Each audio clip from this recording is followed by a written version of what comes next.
everyone, welcome back to another video. Today I have another retro review for you, and this figure is happily provided by my friend Will from the awesome box that I got from him. If you haven't seen that video, go watch it. It's my last unboxing or mail call video. And this is of a figure, probably I was the most excited for this out of the figures that I didn't know he was sending me. That is the Power of the Jedi Obi-Wan Kenobi in training gear, which is basically like an expanded universe Obi-Wan Kenobi. I really have wanted this figure, and I'm also looking for Qui-Gon.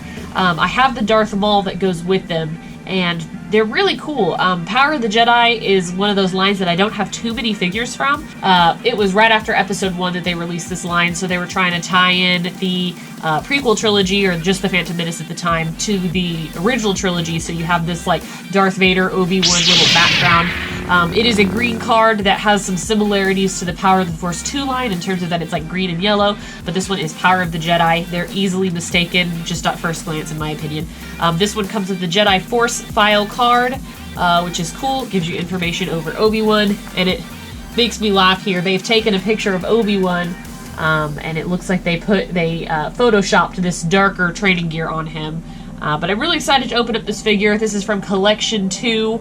You get 10 Jedi Master Points that you can submit to the fan club. And then you get some other pretty cool figures as well. There's a Cold Weather Adventure Obi-Wan, which is neat. Some Chewbacca, Plo Koon, some cool characters that are a mix of original trilogy as well as Episode 1. It says the fate of Star Wars is... The fate of the Star Wars universe is in your hands. From the Phantom Menace to A New Hope to The Empire Strikes Back and Return of the Jedi, the Star Wars galaxy is filled with the greatest heroes, cruelest villains, and most colorful characters ever created. And only Hasbro brings them to life with detail, authenticity,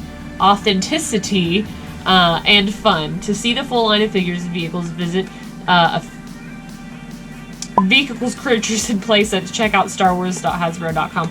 So it doesn't give a bio over Obi-Wan specifically on the back of the card, but I love the way they, like, give you a little thing. It makes you excited about this figure. Because they're right. Like, I mean, they are, like, the coolest creatures, most colorful creatures, and I'm sorry I botched reading that. I shouldn't read these things out loud because I always mess them up, but, yeah. So it, like, makes me pumped to open this figure. I love the way they describe it. They just seem to take such pride in their line of figures at that time, and, like, Star Wars is awesome. So let's go ahead. I'm going to open up this figure and we will take a closer look.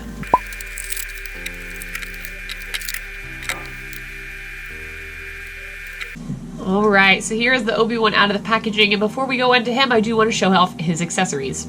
And before the accessories, I want to show the fact file card, because I think these are so cool, and it adds to the feature of the playability of the figure. Like, for me, going home from the store, because my parents had to drive me, obviously, going home from the toy store and being able to, like, read a fact file thing like this would be so cool. It makes me so excited for the figure, and I'm sure it did for kids of the line too. Especially if you wanted to pose battles, you could use these little statistics cards and you could, like, stage who would win. Because Obi-Wan actually has a lot of good attributes, and his force power is 13 and the max is 20. So that's really cool. I know I have more of these and I kind of want to compare one now.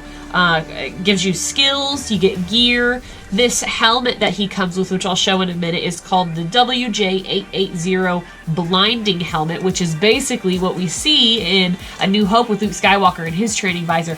That's really cool. I really like that. So it's used for training. He's got flash canisters, a medical bundle, that's all attached to him. His tech, he's got his Jedi training gear, and then one of the little spitty, fiery blaster balls that you train with. He's got allies and enemies. That's fun. Adventures. That is so cool. I don't know. I wish they did something like this still. I think it's so cool. It's just really unique, and it makes you, like, excited for the figure. You have a little reading material, a little bit of background information. I like it a lot. Now, in terms of the accessories, we only get two. We get this cool training helmet, which looks kind of like a ninja hood, but obviously without any eye holes. It's got a black visor, and then a black longer part on the back, which I assume is fabric.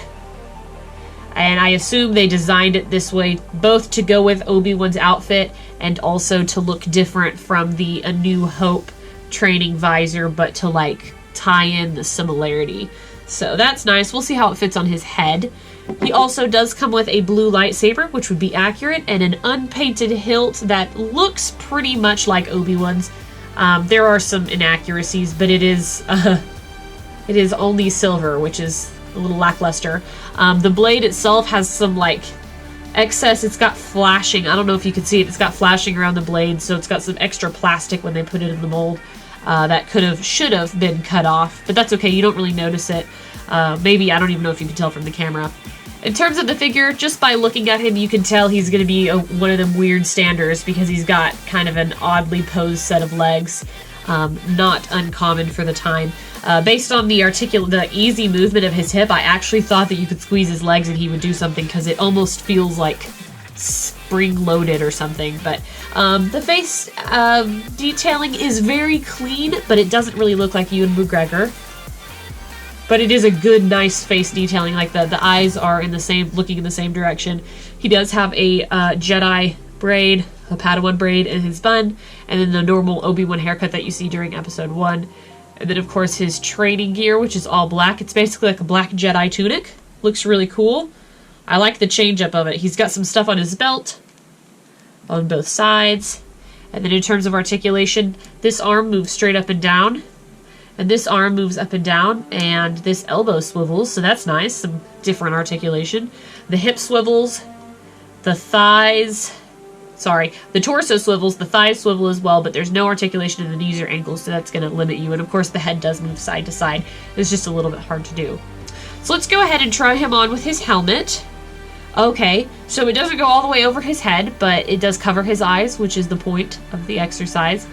Kind of makes him look like he's got long hair, to be honest. But he can use his lightsaber and block some training blasts. The only thing that's disappointing is it doesn't come with one of those training probes. And the other thing that we'll see, I did also forget to mention that his wrists swivel. He can only hold his lightsaber out like that because his elbow doesn't bend. But that's okay. It actually doesn't look that bad. You can get his arms maybe to hold the lightsaber, but you'll have to push him, and I don't really want to do that. So he can hold his lightsaber, which is nice. It's always good when they can do that, even if it doesn't look the best. But overall, I don't know, I think this is a cool figure. I like the experimental phase that they did with this, with trying to like tie in the original trilogy with the prequel trilogy, and trying to give some more backstory to the Phantom Menace. I think that is cool. I like seeing alternative outfits for characters that you didn't necessarily see in the movies. I think that's really, really neat. It doesn't fit as well in the other hand, by the way. That was me trading it off. But overall, I like this figure. I'm excited to display him with the Darth Maul. And guys, let me know what you think about this guy in the comments below. As always, thank you so much for watching, and until next time, I will have more reviews coming. Bye, guys.